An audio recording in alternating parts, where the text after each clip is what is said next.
नमस्कार दोस्तों, डीलो जंक्शन में आपका स्वागत है। हम लोग कर रहे हैं एपीओ की सीरीज। एपीओ की सीरीज में हम लोगों ने चैप्टर 2 तक कंप्लीट कर लिया था। आज हम लोग देखेंगे एपीओ के संबंध में जो हमारा राजस्थान एपीओ का एग्जाम है 19 जनवरी को, उसके संबंध में वन लाइनर्स देखेंगे चैप्टर नंबर 2 के। देखिए, जो हमारा यूट्यूब चैनल है डीलो जंक्शन, इस पे आईपीसी के आपको चैप्टर्स मिल जाएंगे। आईपीसी के चैप्टर्स मिल जाएंगे जो आ रहे हैं हमारे एपीओ में। ठीक है, तो आप लोग वहां पे जाके क्या कर सकते हैं, इसको देख सकते हैं कि आईपीसी की सीरीज अवेलेबल है। ठीक है, तो वहां पे से आप पढ़ के आ सकते हैं और यहाँ पे आके वन लाइनर्स को एक बार देख सकते हैं। तो चैप्टर 2 के हम सेक्शन 6 से लेके 52A तक के जो वन लाइनर्स हैं वो हम लोग आज देखेंगे हमारी इस वाली क्लास में। सबसे पहले देखिए कि भारतीय दंड संहिता में पुल्लिंग वाचक शब्द प्रयोग किए गए हैं। पुल्लिंग वाचक शब्द किसके लिए प्रयोग किया गया है? हर व्यक्ति के लिए यूज किया गया है, चाहे से वो नर हो या नारी हो। तो सबसे पहले देखिए कि सेक्शन कौन सा बोलेगा। तो सेक्शन नंबर आता है हमारा 10। वो क्या बोलता है? पुरुष और स्त्री के बारे में। अब आप लोग बोलेंगे कि मैम आपको यहाँ पे सेक्शन 8 बताना चाहिए था, क्योंकि पुल्लिंग वाचक शब्द में क्या आता है, हर व्यक्ति के बारे में लागू होता है, चाहे से नर हो या नारी। तो इसको बिल्कुल हम सेक्शन 8 से पढ़ेंगे, लेकिन हमको इसको कनेक्ट करना पड़ेगा सेक्शन 10 के साथ में, क्योंकि सेक्शन 10 बोलता है, सेक्शन 10 हमको बोलता है पुरुष या स्त्री। पुरुष या स्त्री क्या होता है? तो पुरुष या स्त्री होता है किसी भी आयु के मानव का नर का घोतक होता है, और स्त्री शब्द किसी भी आयु की मानव नारी का घोतक होता है। ठीक है, अभी हम आगे पढ़ेंगे, ऐसे वाले क्वेश्चन आएंगे तो हमको ये बताया गया है कि भाई सेक्शन 8 को हमको सेक्शन 10 के साथ में पढ़ना चाहिए, क्योंकि पुल्लिंग वाचक शब्द क्या बोलता है, कोई भी हो सकता है, चाहे से नर हो या नारी। ठीक है,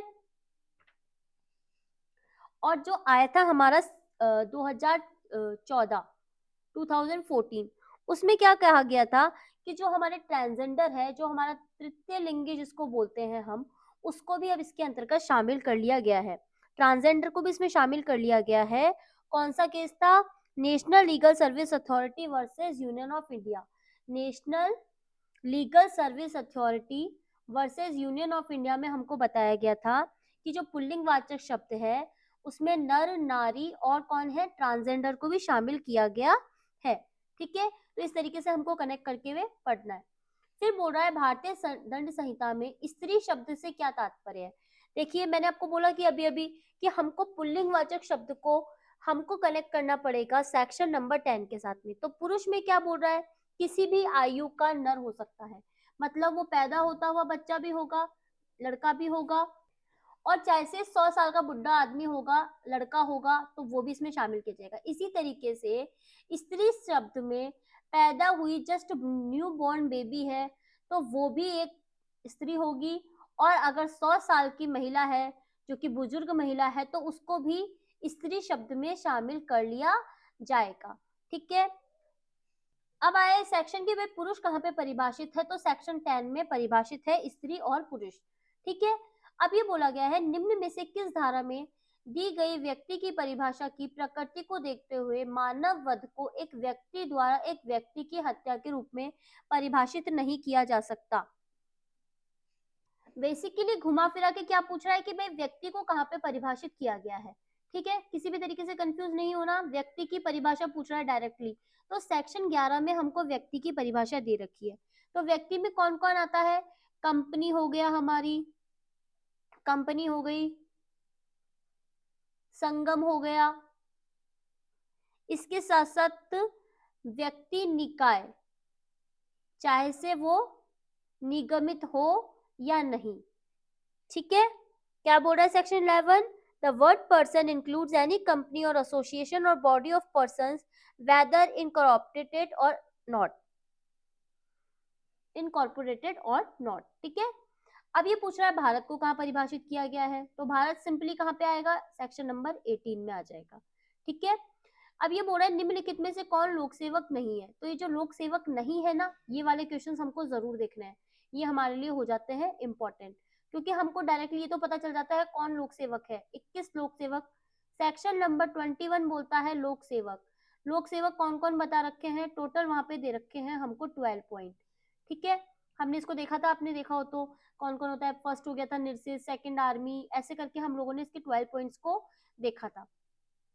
तो ये बोर्ड विश्वविद्यालय का जो परीक्षक होता है वो लोक सेवक नहीं होता है। ठीक है, फिर बोल रहा है भारतीय दंड संहिता में सदोष हानि और सदोष लाभ को परिभाषित कीजिए। तो डायरेक्ट सेक्शन हमसे पूछ रहा है कि भाई सदोष हानि और सदोष लाभ को कहाँ बताया गया है। तो डायरेक्टली बोल रहा है सेक्शन 23, 23 सदोष अभिलाभ सदोष हानि, 24 बेईमानी से। इस तरीके से आपको क्या होनी चाहिए, सेक्शंस लर्न होने चाहिए। फिर बोल रहा है बेईमानी पूर्ण आशय से क्या तात्पर्य है। देखिए अभी अभी हमने बोला कि 23 सदोष अभिलाभ सदोष हानि, तो 24 हो गया हमारा बेईमानी से, 24 बेईमानी से, 25 कपट पूर्वक। इस तरीके से हम लोग क्या करते हैं, सेक्शंस को लर्न करते हैं। तो 24 बोल रहा है, सेक्शन नंबर 24 बोल रहा है बेईमानी से। क्या बोलते हैं इसको, बेईमानी से, यानी कि डिसऑनेस्टली। तो जो कोई इस इंटेंशन के साथ कार्य करता है कि एक व्यक्ति को सदोष अभिलाभ का कारित हो और दूसरे को सदोष हानि कारित हो, तो वो बेईमानी से काम करता है, ये कहा जाता है। तो बेईमानी पूर्ण आशय क्या हो गया, एक व्यक्ति को सदोष अभिलाभ और दूसरे को सदोष रूप से हानि होनी चाहिए। सदोष मतलब इंटेंशनली ऐसा होना चाहिए। अब देखिए 9 क्या बोल रहा है कि कपट पूर्वक को भारतीय दंड संहिता की किस धारा में आशय से कपट करना है लेकिन अन्यथा नहीं। ठीक है, कई बार क्या होता है डायरेक्टली आपको एक्ट की लैंग्वेज देख के बोल देते हैं कि भाई ये डेफिनेशन हमको कहाँ दे रखी है। तो सेक्शन 25 अभी हमने थोड़ी देर पहले पढ़ा था, 24 बेईमानी से, 25 कपट पूर्वक, 23 सदोष अभिलाभ सदोष हानि। इस तरीके से आपको सेक्शन रिकॉल करने हैं। तो क्या बोल रहा है 25 बोल रहा है कपट पूर्वक। तो कोई व्यक्ति किसी बात को कपट पूर्वक करता है, ये कहा जाता है यदि वो उसको कपट करने के आशय से करता है। अगर उसने कपट करने के आशय से नहीं किया तो उसको कपट पूर्वक में शामिल नहीं किया जाएगा। इसका मतलब उसका इंटेंशन कैसा होना चाहिए, धोखा देने का होना चाहिए, क्षति कारित करने का होना चाहिए। आई बात समझ में। अब आ जाइए नेक्स्ट क्वेश्चन पे, जो बोल रहा है कि भारतीय दंड संहिता के अंतर्गत यदि संपत्ति किसी व्यक्ति के निमित्त उस व्यक्ति के डैश के कब्जे में है तो वो उस व्यक्ति के कब्जे में मानी जाएगी। कहाँ पे आएगा ये सेक्शन, आपको देखने ही पता चलना चाहिए देखते ही कि कौन से सेक्शन की बात हो रही है। तो सेक्शन 27 की बात की जा रही है कि भाई पत्नी लिपिक या सेवक के कब्जे में संपत्ति। ठीक है, अगर ऑप्शन में आपको पत्नी दे रखी हो और कोई नहीं दे रखा हो तो आप पत्नी पे करके आएंगे। आपको ऐसे डायरेक्ट लिख जाए पत्नी लिपिक या सेवक के कब्जे में संपत्ति, तो आपको ये क्लिक करके आना होगा। तो क्या बोल रहा है सेक्शन 27 कि जब संपत्ति किसी व्यक्ति के निमित्त, यानी जिस व्यक्ति के संपत्ति के अधीन, मतलब जैसे मान लीजिए ए के अधीन बी के पास संपत्ति और बी इसकी पत्नी है, तो ये बी ऐसा माना जाएगा कि इसी के पास में ये संपत्ति है। तो जब संपत्ति किसी व्यक्ति के निमित्त उस व्यक्ति की पत्नी के पास, लिपिक के पास, लिपिक यानी कि क्लर्क या सेवक के पास में हो, तो इस संहिता के अंतर्गत यानी कि आईपीसी के अकॉर्डिंग ऐसा माना जाएगा कि उस व्यक्ति के कब्जे में है। कब्जा यानी कि क्या होता है, पोजीशन में है, उसके ओनरशिप की बात नहीं हो रही, यहाँ पे हो रही है पोजीशन की बात। ठीक है, अब ये बोल रहा है कूटकरण क्या होता है। तो सेक्शन कौन सा होगा, सेक्शन नंबर 28। सेक्शन नंबर 28 बात कर रहा है कूटकरण की। इसका मतलब होता है काउंटरफीट, किसी अन्य चीज से मिलती जुलती चीज का आशय से सदृश्य प्रवंचना करना। मतलब एक चीज को दूसरी चीज के तरह इस तरीके से बनाना कि कोई अन्य व्यक्ति विश्वास करे कि ये वही चीज है। जैसे मान लीजिए ये 10 रुपए का सिक्का है, इस 10 रुपए के सिक्के को हल्का सा चेंज करके ऐसे बना दिया कि भाई ये लग रहा है कि हाँ ये 10 रुपए का ही सिक्का है। तो इसको क्या किया, इसका आशय क्या था, इसका कूटकरण करने का आशय था और इसने 10 रुपए का सिक्का इस तरीके से बनाया कि कोई सामने वाला व्यक्ति विश्वास करे कि हाँ ये 10 रुपए का ही सिक्का है। अब बात करते हैं कार्य शब्द को परिभाषित कीजिए। तो सेक्शन 33 बोल रहा है कार्य। तो ना केवल कार्य के बारे में बता रहा है बल्कि लोप के बारे में भी बता रहा है। कार्य और लोप यानी कि एक्ट और ओमिशन दोनों के बारे में बात कर रहा है। तो कार्य का मतलब होता है कार्यावली और लोप का मतलब होता है लोपावली। यानी कि जब एक कार्य किया जाता है तो अगर इसके संबंध में कई अन्य कार्य किए तो भी इसमें शामिल होगा। मान लीजिए चोरी करने के आशय से एक घर के अंदर घुसा, घर के अंदर घुस के उसने अलमारी का ताला तोड़ा। अलमारी को ताला तोड़ा, उसके बाद उसको लगा कि कोई जाग गया, तो उसने पास में वॉस पड़ा था, उस वॉस को उठा के उसके सर पे मार दिया। तो ये इसने सारे एक के बाद एक काम किए, तो ये कार्यावली हो गई। लोभ का मतलब उसको करना वो काम जरूरी था और उसने वो काम नहीं किया। जैसे कि एक जेलर था, उसको उसका कर्तव्य था कि वो कैदी को खाना देगा, पर वो कैदी को खाना नहीं देता, बल्कि उसको क्या करता है, लोभ करता है। जैसे कि मान लीजिए ब्रेकफास्ट नहीं दिया, फिर उसने उसको लंच भी नहीं दिया, फिर शाम की चाय भी नहीं दी, तो और फिर उसके बाद रात का डिनर भी नहीं दिया। एक तरीके से पूरे क्या किया, प्रोसेस में इसको क्या किया, लोप किया। तो वो इसके अंतर्गत शामिल हो जाएगा। तो सेक्शन 33 कार्य में कार्यावली और लोप में लोपावली शामिल होती है। फिर बोल रहा है कि भाई भारतीय दंड संहिता के प्रयोजनार्थ इस संहिता में किए गए कार्यों का निर्देश करने वाले शब्दों का विस्तार स्वेच्छा कार्य या स्वेच्छा लोपों तक होता है। अब कहाँ पे दे रखा है हमको ये सेक्शन, ये हमको दे रखा है सेक्शन नंबर 32 में। सेक्शन 32 बोल रहा है कार्यों का निर्देश करने वाले शब्दों के अंतर्गत अवैध लोप भी आता है। तो words referring to acts include illegal omission also. ठीक है, जनरल बात बोल रहा है। अब देखिए सामान्य आशय से संबंधित प्रावधान कहाँ पे दे रखे हैं। डायरेक्टली सेक्शन पूछ रहा है कि कॉमन इंटेंशन कहाँ दे रखा है, तो सेक्शन आ गया 34। और इसको हमको किसके साथ कनेक्ट करना पड़ेगा, सेक्शन नंबर 149। 149 क्यों, क्योंकि ये बात करता है सामान्य उद्देश्य की। ठीक है, ये सामान्य उद्देश्य की बात कर रहा है, तो हमको इसको इसके साथ कनेक्ट करते हुए पढ़ना है। चार आदमी सामान्य आशय से कोई अपराध करते हैं तो वे सब दायी होंगे, संयुक्त रूप से दायी होंगे। ठीक है, चार आदमी मिलकर सामान्य इंटेंशन के साथ यानी कॉमन इंटेंशन के साथ कोई काम करते हैं, अपराध होता है जो, तो वो संयुक्त रूप से दायी हो जाएंगे। संयुक्त दायित्व के संबंध में प्रमुख वाद कौन सा है, तो हो गया महबूब शाह बनाम एम्परर। ठीक है, कुछ लीडिंग केसेस आपको पता होने चाहिए। तो संयुक्त दायित्व तो आप ऐसे याद कर सकते हैं कि महबूब शाह का संयुक्त दायित्व। देखिए सामान्य आशय के आधार पर संयुक्त दायित्व के सिद्धांत के लागू होने के लिए आपराधिक कार्य किया जाना चाहिए। किसके द्वारा किया जाना चाहिए, एक या अधिक व्यक्तियों के द्वारा किया जाना चाहिए। यानी कि कॉमन इंटेंशन के आधार पर जो हमारे संयुक्त दायित्व का सिद्धांत अगर लागू होगा, तो उसके लिए एक या अधिक व्यक्तियों के द्वारा संयुक्त रूप से कार्य किया जाना आवश्यक है। अब ये बोल रहा है कि भारतीय दंड संहिता की धारा 34 और 149 के बीच अंतर को स्पष्ट करता है। यानी कि इनके बीच में पूछ रहा है एक विशिष्ट अपराध, मतलब विशिष्ट कौन सा अपराध होता है। तो 149 एक विशिष्ट अपराध गठित करता है, जबकि सेक्शन 34 नहीं करता।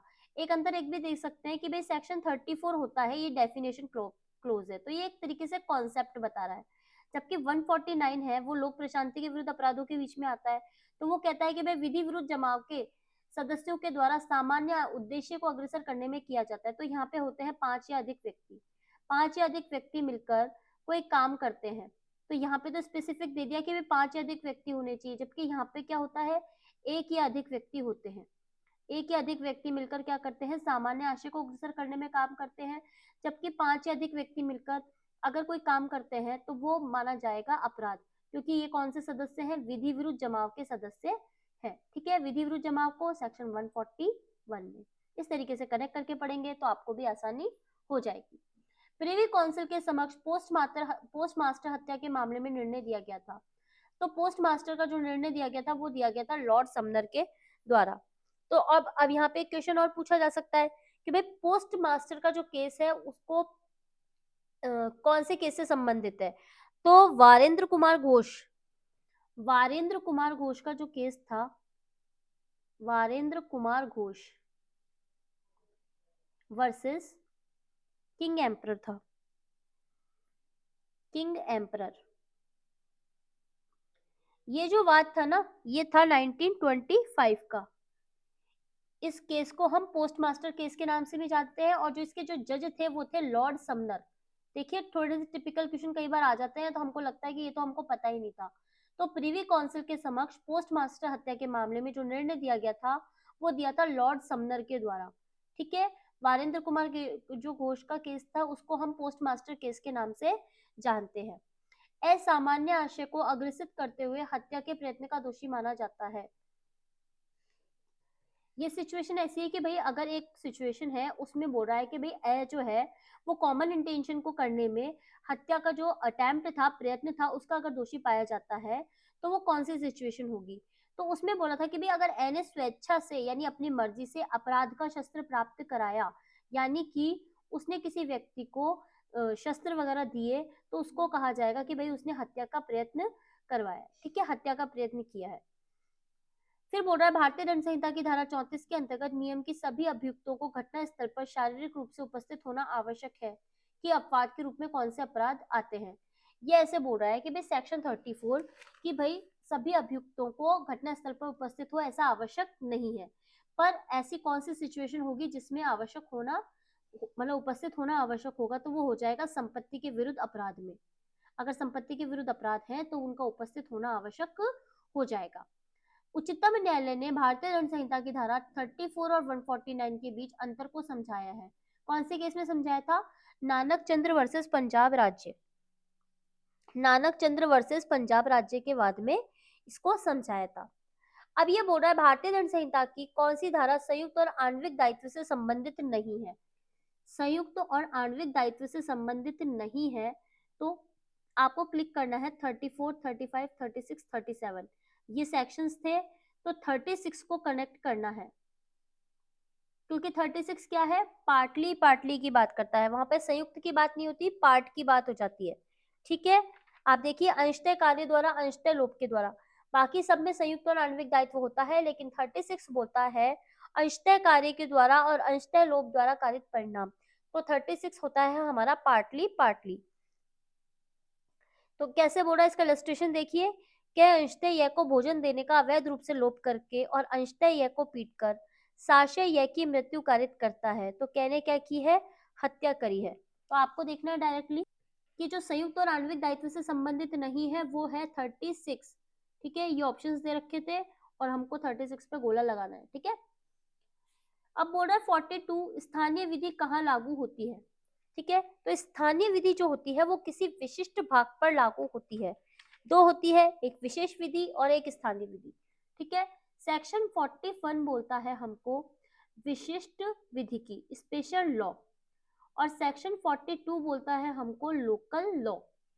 तो स्पेशल लॉ जो होता है, विशिष्ट विधि जो होती है वो विशिष्ट विषय को लागू होती है, यानी कि स्पेशल सब्जेक्ट को लागू होती है। अब स्पेशल सब्जेक्ट क्या हो गया, जैसे कि पॉक्सो हो गया, हमारा बच्चों से संबंधित हो गया। इसके बाद हमारा हो गया ST SC, जो किस पे लागू होता है, अनुसूचित जाति जनजाति पे लागू होता है। और लोकल लॉ क्या हो गया, जैसे कि हमारा हो गया रेंट कंट्रोल एक्ट, तो राजस्थान की बात कर रहे हैं तो राजस्थान का रेंट कंट्रोल एक्ट। अभी छत्तीसगढ़ आने वाली है तो छत्तीसगढ़ का एक्साइज एक्ट। किसके बारे में बात कर रहा है, विशेष विधि की, स्थानीय विधि की बात कर रहा है, लोकल लॉ की बात कर रहा है, ठीक है। अब देखिए अवैध शब्द हर बात को लागू है। कौन सी बात होती है, देखिए ये वाली जो लाइन होती है ना, डायरेक्टली पूछी जाती है, वह अपराध हो, विधि के द्वारा प्रतिषिद्ध हो और सिविल कार्रवाई के लिए आधार उत्पन्न करती हो, तो वो क्या होता है, अवैध होता है। अवैध क्या होता है कि भाई कोई अपराध हो, विधि ने उसको प्रतिषिद्ध किया गया हो, सिविल कार्रवाई का वो आधार उत्पन्न करता है, तो वह अवैध होता है। कहाँ पे बताया गया अवैध को, 43 सेक्शन में हमको बताया गया अवैध, ठीक है। सेक्शंस भी याद होने हमारे लिए बहुत जरूरी है। फिर बोलता है क्षति, तो 44 क्षति, 44 क्षति आती है, सेक्शन 44 बात करता है क्षति की, यानी कि इंजरी की। तो इंजरी में कौन कौन सी शामिल होती है, किसी प्रकार की अपहानि का घातक है जो किसी व्यक्ति को शारीरिक हो, यानी कि बॉडीली इंजरी हो गई, बॉडी की इंजरी, रेपुटेशन की इंजरी, प्रॉपर्टी की इंजरी, तो ये सभी आ जाती हैं। यानी कि क्षति क्या बोल रही है, 44 क्षति, क्षति में शामिल है शारीरिक क्षति, मानसिक क्षति, ख्याति की और संपत्ति की। देखिए यहाँ पे मन नहीं लिख रहा तो आप मन लिख सकते हैं, मानसिक क्षति भी इसमें आती है, ठीक है। 4 प्रकार की क्षति हो सकती है। भारतीय दंड संहिता में सद्भाव को परिभाषित किया गया है सेक्शन 52 में। संशय कहाँ परिभाषित है, संशय को कहा गया है 52 क में। इसके साथ साथ आपको देखने हैं रिपील वाले सेक्शन, ये आपका होमवर्क है। जो रिपील वाले सेक्शन है वो आप लोगों को जरूर देखने, क्या करना है, एक चार्ट बनाना है, कौन सा सेक्शन है, कब रिपील हुआ है, ठीक है। जैसे कि क्वीन निरसित हुई थी, सेक्शन 15 बात कर रहा है, सेक्शन 15 भी बात कर रहा है कि मैं रिपील हो चुका हूं, तो सेक्शन 13 रिपील हो चुका है, क्वीन बोल रहा है निरसित हो गई है, कब से हुई है, 1950 से, सॉरी 1950 से हुआ है, और 1937 से हुआ है British India, section number 15 British India था। वो कब से रिपील हुआ था? 1937 से।